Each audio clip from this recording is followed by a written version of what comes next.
Honda CRF 300L.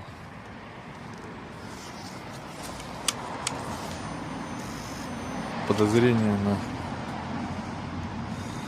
износ поршня. Вот симптомы заводим.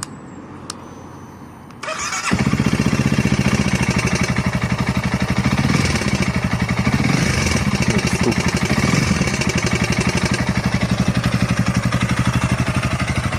Характерный стук.